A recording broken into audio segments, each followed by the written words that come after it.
All right, the one-time fixer for former President Donald Trump confronted his old boss in Trump's civil fraud trial today in New York. Michael Cohen, who once said he would take a bullet for his former boss, took the witness stand against Trump today.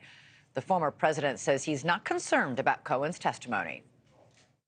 The record is a horrible one. All you have to do is ask the Southern District of New York. He's got a horrible record. He's not a credible witness, and so far he hasn't said anything that matters, but he is not a credible witness. He said repeatedly there, in case you couldn't hear for the echo, that he was not credible as a witness. The case claims that Trump and his two adult sons and his company inflated his assets by billions of dollars in order to get better bank loans and tax benefits. Trump has already been found guilty of fraud. This part of the trial is just over what the penalty will be. NewsNation correspondent Laura Ingle was inside the courtroom today and joins us live outside the courthouse. How did it go, Laura? Hi, Elizabeth. Well, I got to tell you, things did get heated at times inside of the courtroom today.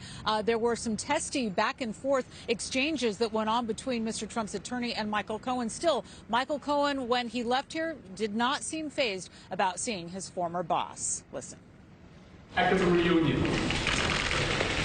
It has been one of the most highly anticipated moments of this civil trial, watching the former president and his former employee in the same room for the first time in 5 years. Michael Cohen, once a fierce defender of Donald Trump, who is now one of his fiercest critics, is acting as a key witness for Democratic New York Attorney General Letitia James in this civil fraud case. Cohen testified that his former boss tasked him with increasing the value of his company's assets based upon a number that Trump arbitrarily selected, and that it was Cohen's responsibility, along with Trump's CFO, to reverse engineer the value of the assets in order to achieve the number Trump had requested, all to allegedly secure favorable bank loans. We're winning this case. The war of words between the two started early today, with Trump calling Cohen a liar and Cohen saying the case at hand is not between the two of them or what they think of each other. This is not about Donald Trump versus Michael Cohen or Michael Cohen versus Donald Trump.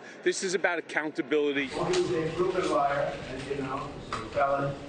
Served a lot of time for lying, and we're going to just go in and see, and I think you'll see that for yourself. Cohen pleaded guilty in 2018 to a campaign finance violation and for lying to Congress, which he said he was asked to do by his former boss. But former Manhattan prosecutor Jeremy Saland says witnesses in these cases often have a history. So you're going to see him be attacked in that way. But I would add this, though this is not a criminal case, one would expect that the person who has inside knowledge would be dirty. In other words, being dirty and having dirt on your hands is not by default negating his credibility. The Attorney General is seeking at least $250 million in fines and a permanent ban against the former president and his sons from running businesses here in New York, on top of a 5-year commercial real estate ban against the Trump empire. And when Mr. Trump left the courthouse today, he called Michael Cohen a disgraced felon. Cohen will be back on the stand again tomorrow. Thanks so much for watching. Go to joinnn.com to find NewsNation on your television provider. And don't forget to click the red subscribe button below to get more of NewsNation's fact-driven, unbiased coverage.